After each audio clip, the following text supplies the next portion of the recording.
कुछ लोग काम को बोझ समझते हैं। ऐसे लोगों को ना तो सफलता मिलती है, ना ही मन को शांति मिलती है। हमें अपने काम को बोझ समझकर नहीं करना चाहिए। ये कहानी बोझ शॉर्ट स्टोरी इन हिंदी उसी के बारे में है। पुराने समय की बात है। एक संत अपने शिष्यों के साथ कहीं यात्रा पर जा रहे थे। रास्ते में वो लोग एक ऐसी जगह पर पहुंचे जहां कुछ निर्माण कार्य चल रहा था। संत ने देखा कि उस जगह पर कई मजदूर पत्थरों को तराश रहे हैं। संत ने एक मजदूर से पूछा कि यहाँ क्या बन रहा है। वो मजदूर बहुत गुस्से में था। उसने गुस्से में संत से कहा कि मुझे नहीं पता, आप आगे चले जाइए बाबा। संत बिना कुछ बोले आगे निकल जाते हैं। अब आगे जाकर संत दूसरे मजदूर से पूछते हैं कि यहाँ पर क्या बन रहा है। दूसरे मजदूर ने संत से कहा कि मुझे क्या मतलब, यहाँ पर कुछ भी बने, मैं तो यहाँ पर सिर्फ मजदूरी का काम कर रहा हूँ। मुझे दिन भर काम करने के बाद शाम को पैसे मिल जाते हैं, इतना ही काफी है मेरे लिए। दूसरे मजदूर की बात सुनकर संत वहां से आगे निकल जाते हैं।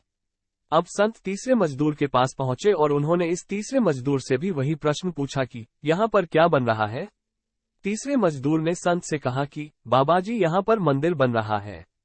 हमारे गांव में मंदिर नहीं था, अब हमें पूजा करने के लिए दूसरे गांव नहीं जाना पड़ेगा। संत ने उस तीसरे मजदूर से पूछा कि क्या तुम्हें इस काम में खुशी मिलती है। उस मजदूर ने कहा, मुझे ये काम करने में बहुत आनंद मिलता है। यहाँ पर मंदिर बनने वाला है, इस बात से मैं बहुत खुश हूँ। मैं जब भी काम करते करते हथौड़ी की आवाज सुनता हूँ तो मुझे उसमें संगीत सुनाई देता है। इस तीसरे मजदूर की बात सुनकर संत ने अपने शिष्यों से कहा कि यही वास्तव में सुखी जीवन का सूत्र है। संत ने अपने शिष्यों को समझाते हुए ये भी कहा कि जो लोग अपने काम को बोझ मानते हैं वो हमेशा दुखी ही रहते हैं, और जो लोग अपने काम को प्रसन्न होकर करते हैं वो लोग हमेशा सुखी रहते हैं।